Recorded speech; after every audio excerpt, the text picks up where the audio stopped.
Okay. Good morning, everyone. Bonjour tout le monde.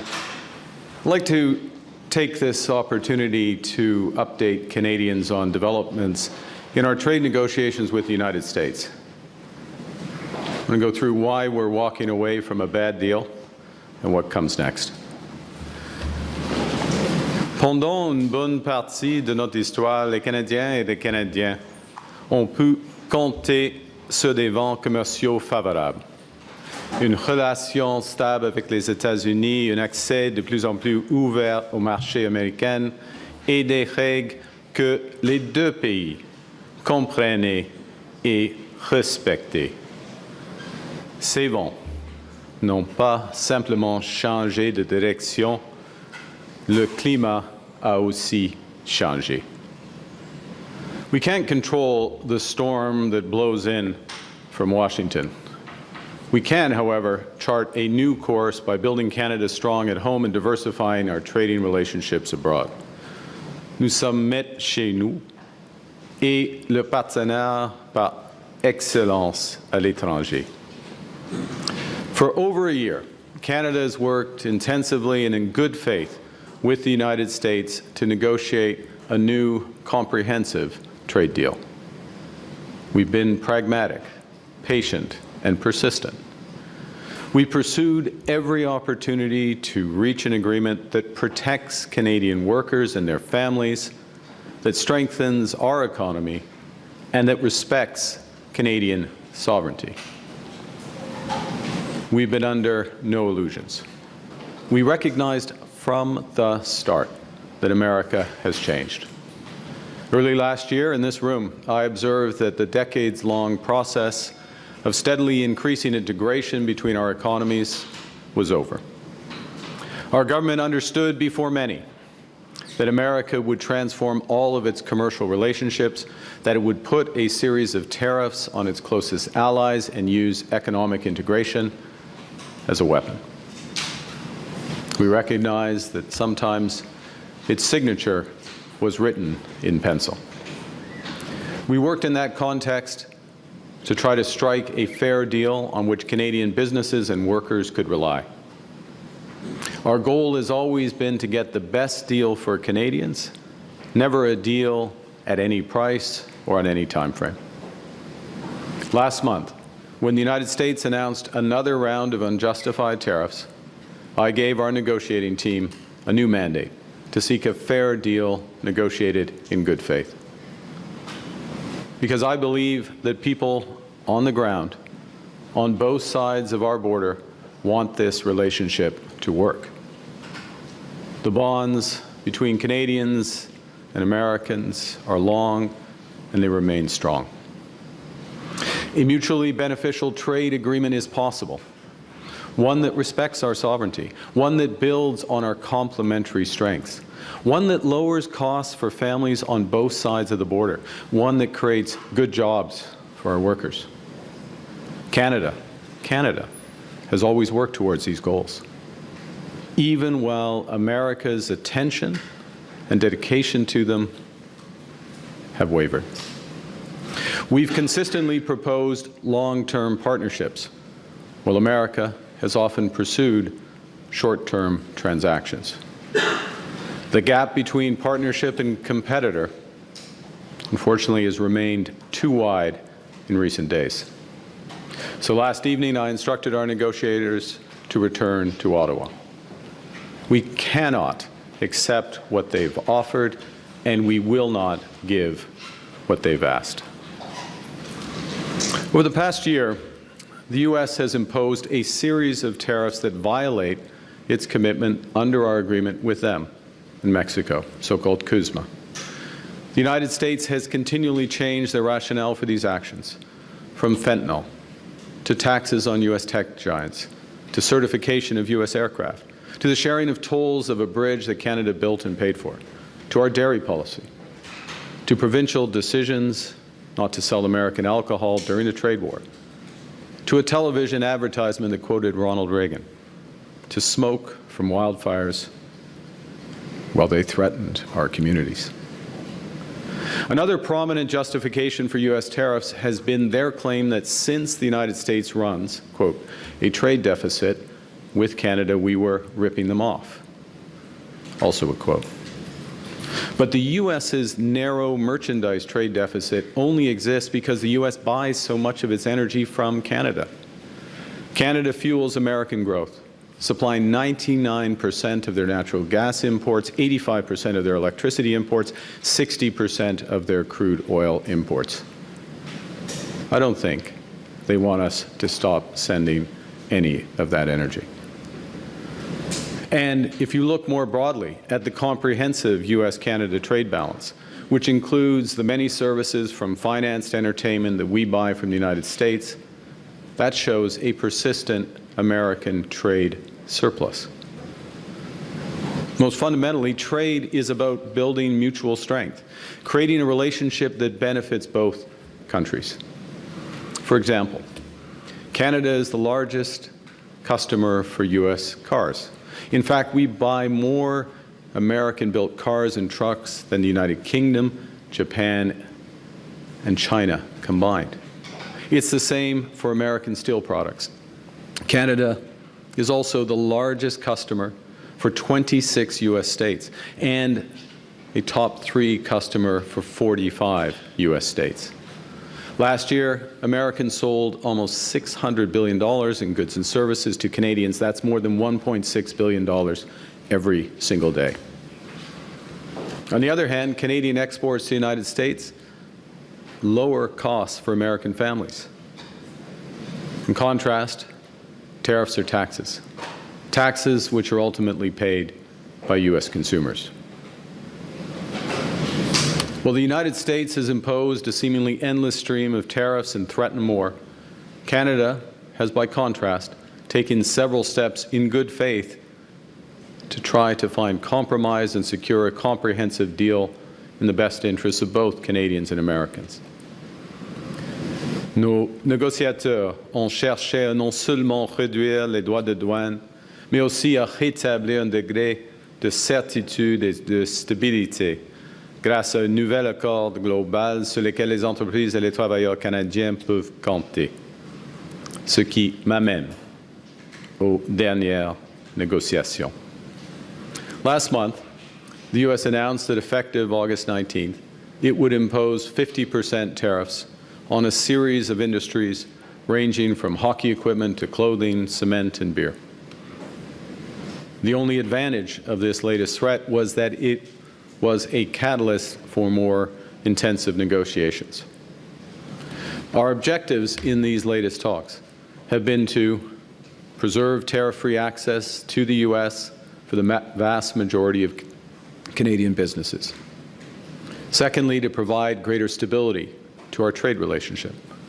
Thirdly, to significantly reduce U.S. tariffs on our key strategic industries so that Canadian businesses in these sectors would have the best access of any in the world. Fourth, protect our small and medium-sized businesses, including by removing the imminent threat of those new tariffs. And fifth, fundamentally, maintain Canada's flexibility, independence, and sovereignty so we can keep building the country Canadians want. Canada has made offers to secure a fair, comprehensive deal that would be in the best interests of Canadians. We were willing to drop our remaining retaliatory tariffs on strategic sectors, particularly steel, aluminum, and autos, if the United States substantially lowered theirs to levels that made it economic for Canadian companies to export to the United States. In exchange for a fair deal, we would encourage our provinces to return U.S. alcohol to the shelves. And we would take administrative measures to protect supply management without changing the system itself, the U.S. quotas, or the tariffs that would apply. There were some things we wouldn't do. We were not prepared to compromise Canada's sovereignty or to undermine our key industries. Nous n'étions pas prêts à faire de compromis sur notre souveraineté, la protection de la langue française et notre culture. Pour nos collègues américains, soyons clairs, pour mon gouvernement et pour le Canada, ces questions n'ont jamais été sur la table, même si les États-Unis ont essayé jusqu'à la dernière minute.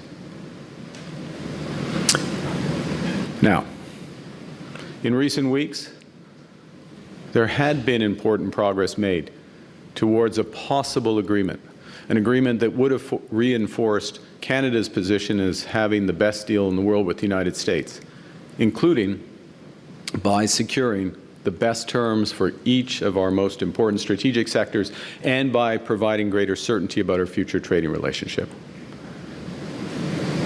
And while we believed earlier this week that we were moving towards a mutually beneficial agreement, in recent days, the United States proposed new terms that were uneconomic, unfair, and undermined the net benefits for Canada and called into question the reliability of any deal. In short, they asked too much and they offered too little. More fundamentally, the cumulative effect of U.S. demands revealed the limits of their commitment to a true economic partnership. As I said earlier, as a result, last evening I suspended trade negotiations with the United States and directed our negotiators to return to Ottawa. I want to thank Minister LeBlanc and our chief negotiator, Janice Charette, their team. They've worked hard, in good faith, right up to the last minute to defend the interests of Canadians. Now, Canada will match Washington's new tariffs dollar for dollar in order to protect Canadian workers, farmers, families, and businesses. Our response will be concentrated in sectors such as steel, dairy, appliances, agricultural equipment, pulp and paper, and electronics. We'll also include products that are currently subject to unjustified Section 232 and 338 tariffs. This is a focused response to protect and defend our industries and allow them to compete with U.S. products in the Canadian market. In the coming days, we'll release details of these new tariff measures which will come into force the Tuesday after Labor Day. Let me be clear. We take this step reluctantly. Reluctantly because we recognize that some of these measures will raise costs and reduce choice for Canadians. Reluctantly because we recognize that some U.S. companies and some U.S. states are innocent bystanders in a dispute that they did not want. Reluctantly because this trade dispute is preventing Canada and America from doing so much good that we could do together. But at the same time, we take this step confident that it is in the best interest of Canada, and that by rejecting a bad deal, by standing up for Canada, by focusing on what we can control, we will build Canada strong for all. Building at home and diversifying trade abroad is not our plan B. It has been our plan A from the start. Canada will continue to pursue this path to build Canada strong because it's right and because it's working. We're moving rapidly to build major infrastructure. We've already referred 27 nation-building initiatives to the new Major Projects Office, new ports, mines, energy corridors from every region of the country that now represent $500 billion in new private investment. Projects that will help Canada build bigger, move faster, and trade more with the world. Grâce à Maison Canada, nous accélérons la construction de logements abordables. En quelques mois à peine, cette nouvelle agence s'est engagée à construire près de 17 000 logements dans le cadre de 17 partenariats. Nous bâtissons les infrastructures locales sur lesquelles les Canadiens et les Canadiennes comptent au quotidien grâce au nouveau fonds pour bâtir des collectivités fortes qui représente un investissement de 51 milliards de dollars. Plus de 100 projets ont déjà été annoncés partout au pays, entre autres de nouveaux hôpitaux, de nouveaux centres communautaires et de nouvelles lignes de transport en commun. Dans le cadre d'entente avec le Yukon, les territoires du Nord-Ouest, le Nunavut, l'Ontario, et le Québec. Nous allons aussi doubler la capacité de notre réseau électrique d'ici 2050 afin que les Canadiennes et les Canadiens aient accès à une énergie abordable et durable pour les générations à venir. Parce que maîtriser notre énergie, c'est maîtriser notre destin. Just last Monday in St. John's, the governments of Canada, Quebec, Newfoundland, and Labrador launched the single largest investment in Canada's history to build the largest clean energy project in North America ever. Une deuxième Bay James. It will produce enough clean electricity to power every single vehicle in Canada. We're building our economy while taking charge of our security by investing $500 billion into our defense, expanding our shipyards, growing our aerospace industry, increasing our cyber capabilities. And we're realizing Canada's full potential as an energy superpower in nuclear, LNG, renewables, and low-carbon oil and gas. These are the initiatives that are the future of our country. Canada is now the best connected economy in the world. Over the last year, we have signed more than 20 trade and security deals across 5 continents. We completed our most recent deal with the United Arab Emirates in a record 47 days. Canadian businesses now enjoy tariff-free access to 1.5 billion consumers. Over the next 6 months, we'll double that number through new trade deals from ASEAN to India. Cet automne, nous allons entamer les discussions avec l'Union européenne, la deuxième économie en importance dans le monde, pour approfondir et renforcer notre partenariat en matière de sécurité et d'économie.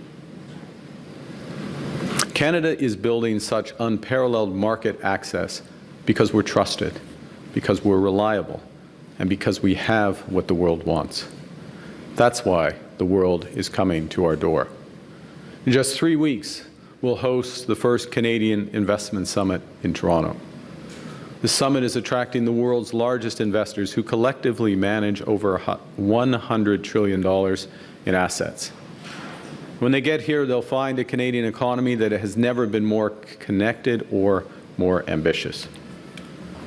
Nous réduisons les impôts, nous éliminons les obstacles et nous accélérons la transformation de notre économie. Nous avons ramené le taux d'imposition sur les investissements des entreprises à seulement 13%, soit 4,5 points de pourcentage de moins qu'aux États-Unis et environ la moitié de la moyenne du G7. Nous accélérons les processus d'approbation et nous les rendons plus prévisibles, tout en investissant avec le secteur privé. Nous bâtissons une économie canadienne unifiée. Au cours de la dernière année, nous avons éliminé tous les obstacles fédéraux au commerce intérieur. Nous avons assoupli les conditions pour que les travailleurs canadiens puissent mettre leurs compétences à profit partout au pays. Nous travaillons aussi avec les provinces et les territoires pour éliminer les obstacles qui ont divisé notre économie pendant des générations. Nous prenons des mesures pour que les Canadiens et les Canadiennes puissent acheter canadien, embaucher les travailleurs canadiens et bâtir avec des matériaux canadiens plus facilement. This fall, in Budget 2026, we will go further to make Canada even more competitive and attractive for businesses and strategic investors to build, invest, and grow. The new U.S. tariffs are designed to hurt us and divide us. They're a miscalculation. They're a miscalculation because Canadians will always take care of each other. We know we're stronger together. In the last year and a half, Canadians have met this moment with resolve, with purpose, with strength. In many ways, vacationing in national parks, buying Canadian products, choosing Canadian, small acts of solidarity repeated millions of times, that make a statement. We're masters of our destiny. This government is matching that spirit with $25 billion to protect Canadian workers and businesses hurt by American tariffs. We're helping small and medium-sized businesses respond by investing in equipment, in productivity, and supply chain resilience.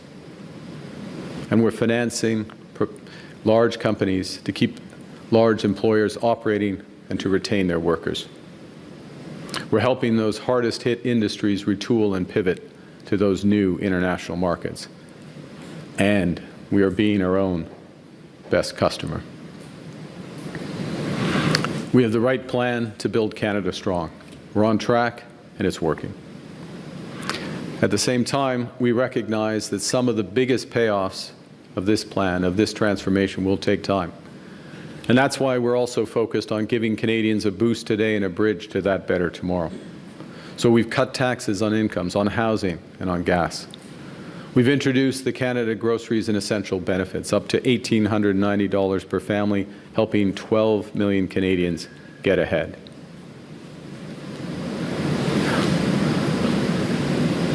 We're stronger now than when the United States started this trade war. More unified, more determined, more ambitious.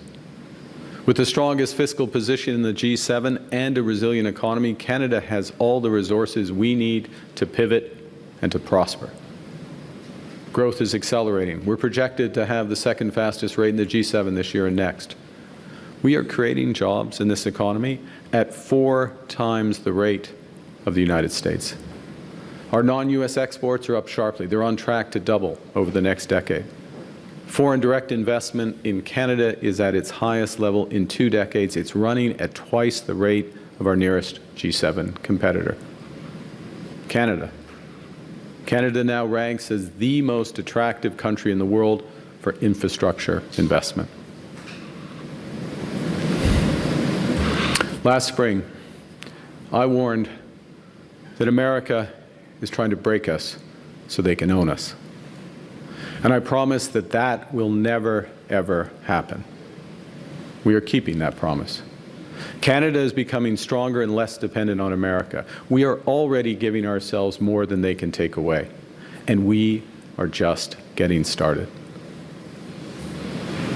As we observed earlier this week in St. John's, Canadians don't submit to the weather. We thrive in it. We don't wait to see which way the wind's blowing or surrender ourselves to the waves to be storm-tossed by events. We set our own course. We make our own weather. Au Canada, nous sommes maîtres chez nous de l'océan à l'autre. Building Canada strong for all. Thank you very much, and I look forward to your questions. Thank you, Prime Minister. Merci, Monsieur le Premier ministre. Maintenant, nous allons passer aux questions. We'll go to questions. First question, Mackenzie. Hello, Prime Minister. Mackenzie Gray with Global News. I'm hoping you can tell us what the specific last-minute changes that the Americans proposed that made a deal in Tenema. Thank you for the question. Look, I would say 2 things. One is there are some specifics, and I'll give you some examples, but it was also a cumulative aspect, as I mentioned in my remarks, about the willingness dans l'ensemble in total to enter into a true economic partnership. But in terms of specifics, I'll give you 3, and I know there's other questions.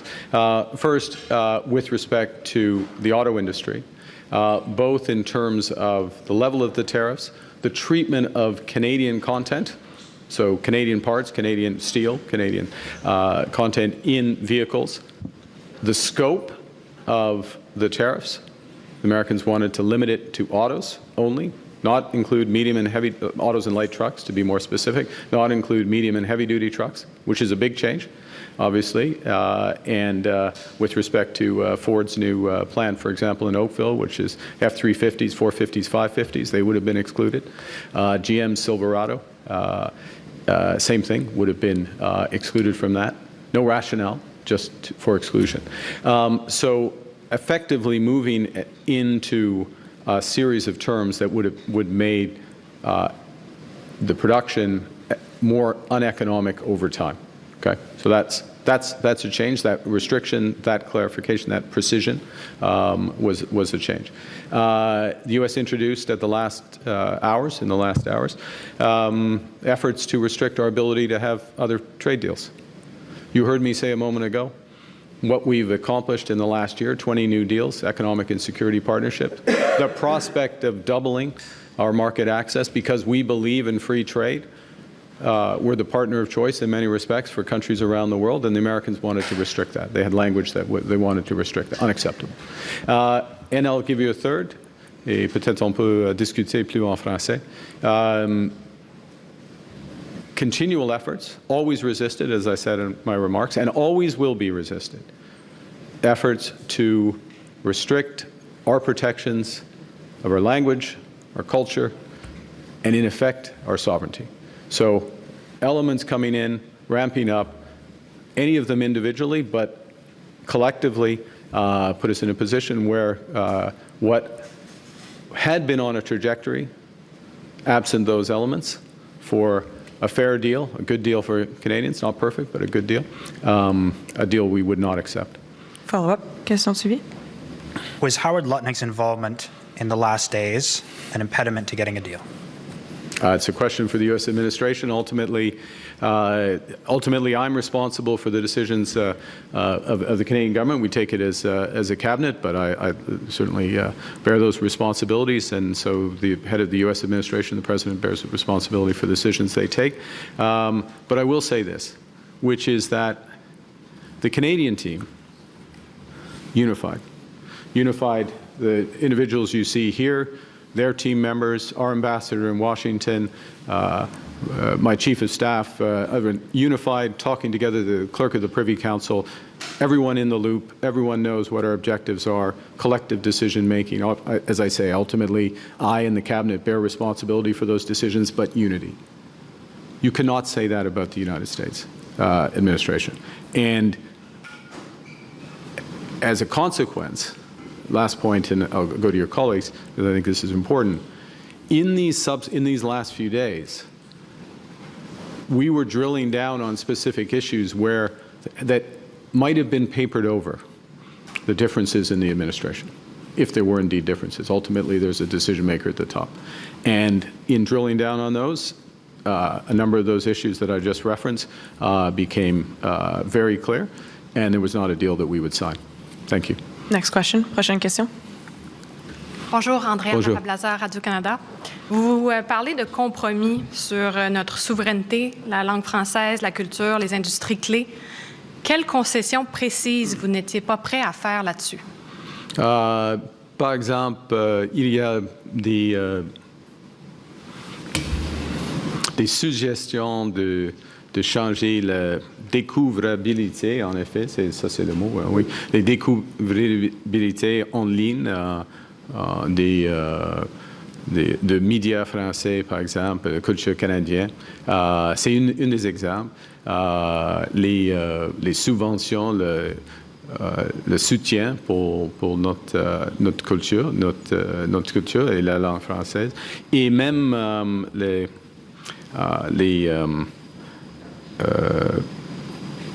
renseignements qui sont sur les produits canadiens. Alors, il y en a plusieurs exemples, et jamais acceptable, inacceptable au début, à la fin. Mais les Américains essaient, et on dit non. Et c'est simple. Au fond, c'est simple. Jamais sur la table pour le Canada, mon gouvernement, et les Canadiens, les Canadiennes. Question suivie. Follow-up. Qu'est-ce que cette nouvelle escalade dans la relation commerciale avec les États-Unis signifie pour la révision de la COM? C'est pas de bonnes nouvelles, évidemment. Mais maintenant, c'est plus clair le bout de ligne des Américaines dans quelques secteurs et les limites que leurs intérêts dans l'intégration canado-américaine. On n'a plus de perspective à cause de ces négociations. Prochaine question. Next question. CP. Good morning, Prime Minister. Morning. David Baxter with the Canadian Press. There's a lot of people watching this right now who are rightfully worried about losing their jobs, losing their businesses in this trade war. Yep. What's your message to those people who are worried about becoming collateral damage? Well, yeah, thank you, David. A couple of things. First, the people in these industries, particularly the industries that are being hit today by these 50% tariffs, many of them are small, medium-sized businesses. They're in a wide range of industries, spread across the country, concentrated Ontario, Quebec, British Columbia, by and large. That's not exclusive, but it's that. And they have very much been top of mind. Top of mind, it's one of the reasons why we work so hard and stretch so far to try to get a deal. Now, but not a deal at any price, not a deal on any timetable. So a couple messages for those people. The first is we're going to hit back. Okay, we're going to hit back, and we are going to provide tariff protection where we can, where it's relevant for some of those industries. Steel steel products and others is in some cases an example of that. We're going to provide full tariff protection there to prevent Americans businesses coming in and taking business. So that provides some. But more fundamentally, we will provide support, and we will do whatever it takes to support these businesses. We'll be releasing details of this early next week alongside our tariff actions to support these businesses. And we will support these businesses for as long as it takes. In other words, beyond the life of this U.S. administration. Okay, so there's various mechanisms that we've worked up. We'll give all the details in a few days, but think of working through our regional development agencies, also working through the Business Development Bank of Canada, and those will be the focal points for a limited number of easy-to-use but very effective programs that are going to help these businesses work through this period, pivot as necessary, because part of what we're seeing is what the potential future limits are to the American market. Follow-up. Next question suivie. And in the last couple of days, we heard some pushback from some of the premiers, such as Wab Kinew.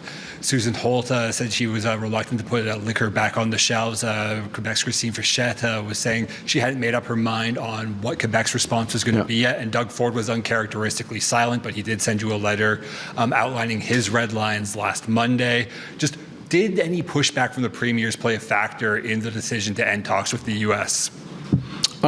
Thanks for the question. First, let me say a couple things. I mean, the short answer is no. So just to give you that perspective.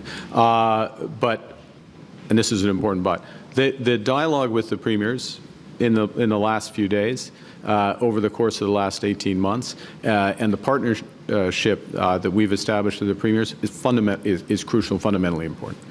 The essence of our first minister's discussion 2 days ago, we're going to have another one this afternoon, but the essence of our first minister's discussion 2 days ago was that it's our judgment, as we told Canadians, that we were on a path to a potential deal that would give Canada not just the best deal overall, but the best deal in all of our strategic sectors, that the price for that deal, in our judgment, was worth paying.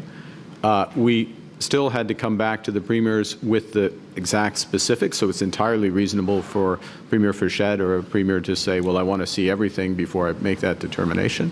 But that our judgment was going to be that it's going to be worth to take steps, a couple of steps that provinces needed to do in order to get the overall deal.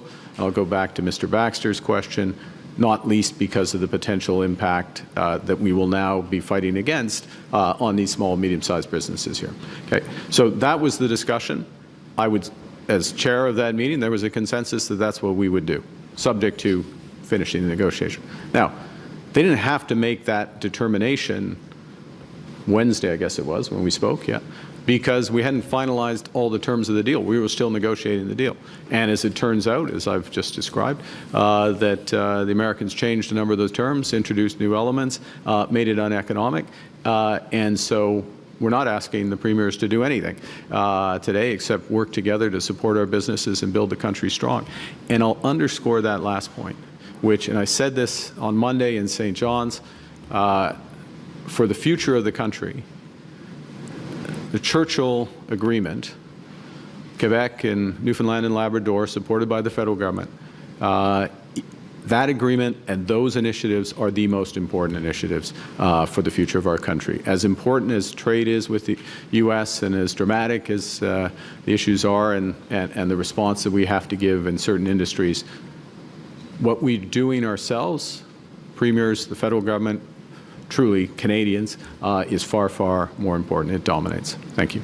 Next question. Prochaine question. Good morning, Prime Minister. Mike Blanchfield, Politico Canada. You've outlined a few things that the Americans asked for that were unacceptable to Canada. Did they ask about critical minerals, given that their importance, their requirement for it, and how did that play out and what happened at the last? Well, thank you for the question. Look, the critical minerals, other aspects of energy, but let's focus in on your question, critical minerals. There is a real opportunity for cooperation between Canada and the United States in critical minerals, just as there is cooperation between Canada and other G7 countries, like-minded countries, on critical minerals. We are demonstrating that cooperation right now. Over the course of the last 12 months, we've signed 50 deals, or it's on the order of $50 billion worth of transactions in critical minerals, stockpiling, other forms. And having the U.S. as part of that process and merging some of the processes that the U.S. have, they have a tariff initiative that they've worked on. We have the G7 action plan, which we launched in Kananaskis. Bringing those together makes sense, good opportunity, kind of thing you do as part of a trade deal. One of the reasons to do a trade deal with Canada. So yes, makes sense. Now, in the context of the U.S. putting 50% tariffs on a bunch of our business, trying to influence our cultural support and language protections, not agreeing to sensible economic terms for our core industry in autos, we've got a lot of demand for critical minerals, so there's less opportunity to cooperate with the United States. That is something that is a missed opportunity as a consequence of what's happened, but we didn't cause it to happen. Did they ask for exclusive access to our critical minerals? We would never give exclusive access. And did Canada do anything at the last minute that could have triggered this? Did you make any asks or offers? No, no. There's a short answer. From our perspective, we clarified what was on offer, and we're continually disappointed by the answers. Next question. Prochaine question. Good morning, Greg Quinn, Market News. Your midnight statement mentioned part of the breakdown was the reliability of any deal. What do you say to other global business and what do you say to other business and government leaders around the world who can wonder if the U.S. can be trusted from here? If Donald Trump can't execute the art of the deal with friendly Canada, who can he do business with? Yeah, I mean, if you execute a deal, you have to stand by that deal. And Canada stands by our agreements. We've stood by the term. I mean, we're only responding in the context of a series of unjustified tariffs that have been put in place, unjustified under the. We have a deal with the Americans. I mean, that's the thing. We have a deal with the Americans. It's called CUSMA. We have side letters that clarify behavior in steel, in aluminum, in autos. All of those are being violated day in, day out. They act as if, we have a deal. Okay, what message does that send? On the other side of the ledger, you have a country, Canada, that has a series of trade deals around the world that's expanding rapidly, that will continue to expand because we're trusted, because we're reliable, because we have things like critical minerals, many other aspects that the world wants. And so we're going to continue to pursue that.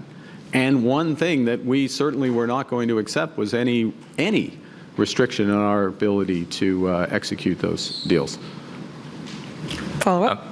Secondly, was part of your calculation around declining U.S. bargaining power? I'm thinking of President Trump's polling numbers versus yours. I'm thinking of already elevated inflation that American consumers are facing, and also, recent instability in the U.S. bond market. Well, let me say a couple things. No, in terms what we're focused on, as you know, is building Canada strong. It's putting Canada in a better position for Canadians, for all Canadians. Now, it happens to be the case that we are stronger and we're in a better position than we were 18 months ago.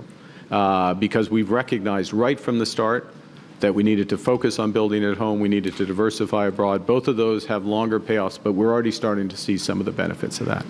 We recognized, and credit to the Minister of Finance, we recognized right from the start that we need to continue to maintain the strongest fiscal position in the G7 so that our borrowing, and we will borrow, but borrowing for investment, not for operating expenses, and that shift in borrowing there.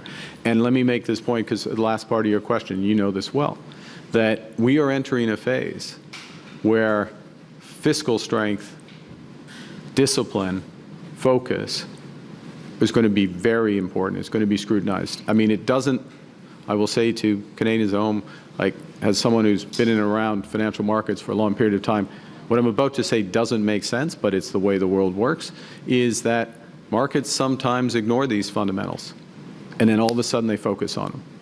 And when they focus on them, if you don't have your house in order, it's too late. We have our house in order, and we're getting stronger. So. Next question. Hi, Prime Minister. Tom Parry with CBC. Can you talk more about what the United States was demanding Canada do with its other trading partners? Were they asking us to impose tariffs on other countries in conjunction with them? Tom, there were elements of that, and in certain sectors. And to be clear, there were elements where we would see the merit of that as part of a comprehensive deal that made sense for Canada. So if you have an integrated auto market and you want to have an integrated steel market, for example, related aluminum market, then and you have concerns, as we do, as the Americans do, about non-market economies, about transshipment of steel, for an example, through third countries, et cetera, then it makes sense to align and I would say that, again, within a comprehensive deal, we'd be prepared to do that. But that's us deciding to do something that is in our joint interests, as opposed to being told to do something or being restricted from doing something else. Now, the second point is there are a series of steel and aluminum related. By the way, if you do that, though, you should have an integrated market. In other words, the tariff level that you apply from Canada into the United States, because America wants to tariff everybody on everything, but the tariff level you apply should be clearly the lowest. It shouldn't be the same as other people. It should clearly be the lowest because you have this added market protection. That's part of the negotiation. We weren't satisfied. Ultimately, we're on steel, aluminum, and related products, so-called derivative products. Think HVAC systems, nuts and bolts, anything that's Bombardier products, Bombardier recreational products. There wasn't enough movement. Then there's a separate issue, and I'll just stop with a sentence here, which was language which suggested restrictions in terms of our ability to execute trade deals, which would always be unacceptable to this government. Follow-up. What do you think their goal was there? What were they trying to do? And if I could just, as a second part, what were they asking on culture? You can ask the first, not double follow-up. Since you asked, could you ask? I'm going to say no, you can't ask 3 questions. Look, sorry, now I've forgotten the first part of your question. What was it in trying to get us gain more control over our trade policy? Oh, why are they trying to do that? It's a power play. It's a power play, and becomes a question of sovereignty. Look, let's take a big step back. Big step back, and this is what is unfortunate about the situation we're in. We're here for the right reason, but it's unfortunate. Canada and America and our G7 partners, we think about a lot of issues the same way. We're concerned about excess capacity in non-market economies. We care deeply about forced labor, child labor. We want it, and I'll take that second example where absolutely, do we want to cooperate? Do we want to share information? We want to align our approaches and our implementation of those approaches, and was that potentially part of this deal? Absolutely. There's a host of other things where absolutely we want to work together, but when it moves into restrictions and using Canada effectively as more leverage for America, that, I mean, clearly, Canadians wouldn't accept that. We're a proud, independent country. We've got the right values. We'll make our decisions about who we want to trade with and how, and including on how we work with the United States and other partners. Thank you. Il y a un seul follow-up. We'll have time for one last question. Oui. Dernière question, Chris. Oui. Good morning, Prime Minister. Chris Bernardi from the National Post. The government to date seems, at least publicly, to have been very reluctant to wield critical minerals and energy as a weapon as part of this trade war. Is that going to change now? Are those on the table? We have a range of other options to protect our industry. You know, first and foremost, what are we looking to do with our counter tariffs? It's to protect industries that are disadvantaged by the American trade action. So we start with that. And then we think about matching in ways that have the least negative impact on Canadians. We don't like doing these, but in this environment, it makes sense. One of the things that's happening, I'm going to answer your question this way. One of the things that has happened over the course of the last 12, 18 months is that we have considerably ramped up development of critical minerals. Without a doubt, I can't put a precise number on it, but much less of that development has been related to the United States than it would have been if we were not having these trade issues. It is clear to Canadians the value of diversifying our partnerships. And it's clear to Canadians that, I'll say something, it's clear to Canadians that a pipeline to Asia that exports oil to Asia, or an LNG facility that exports LNG to Asia, is more valuable than just the dollar value because it helps diversify our economy, our partnership. It makes us less dependent on the United States, less. I mean, I'll just state the obvious there. So I'm putting that in. I'm taking your question transparently and turning it to the positive of how we act to build out this, as opposed to pulling relationships that already exist, and restraining them. But we'll see. Last follow-up. Dernière question. Probably double barrel it because it's the last one. But first, do you plan on? I know. I can't now. You squeezing water out of a rock. Tom tried that. It's.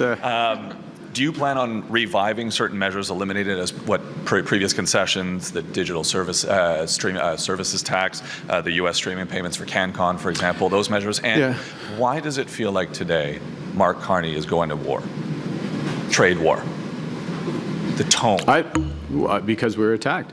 Like you're at war when you get attacked. We got attacked. U.S. put 50%. We waited until the United States decided to actually implement these so-called 338 tariffs.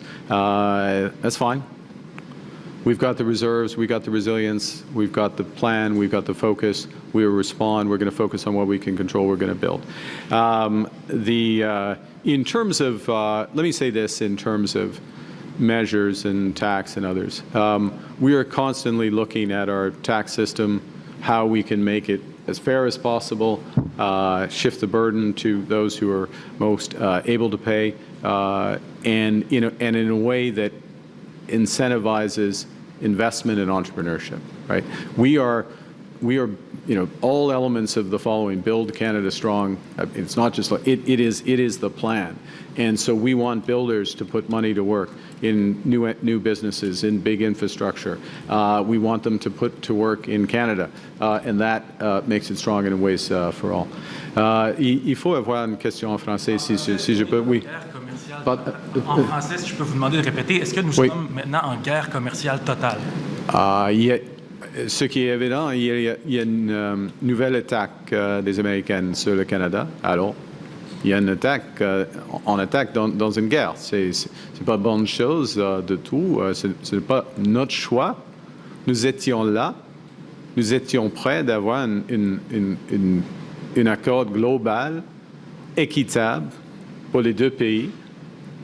Nous étions prêts d'avoir il semblait que nous soyons près d'avoir un accord global et équitable avec les Américains.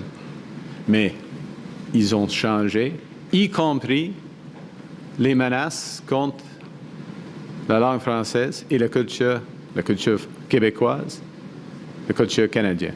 Ce n'est pas acceptable, jamais acceptable. À cause de ça, c'est la fin de cette étape de négociation. Mais aujourd'hui, où va nous mener cette escalade? Pardon, Boris, pour le devoir. Où va nous mener cette escalade de tarifs d'une part, tarifs de l'autre part, crise économique? Voilà une réplique du côté américain qui va nous amener à des difficultés économiques au Canada. Vous êtes prêts à ça? Oui, le Canada oui, nous sommes prêts. On va faire tout ce qu'il faut pour protéger nos travailleurs, nos entreprises. Nous avons la résilience, nous avons une grande marge de manœuvre budgétaire, nous avons des partenaires à travers le monde. On va augmenter nos partenariats à travers le monde avec l'Inde, l'ASEAN, tous les autres, beaucoup d'autres pays. Oui, le Canada est fort et le Canada est prêt. Le Canada est uni et au travail. Merci beaucoup. Thank you. Thank you. This puts an end to our press conference. C'est ce qui met fin à notre conférence de presse. Merci.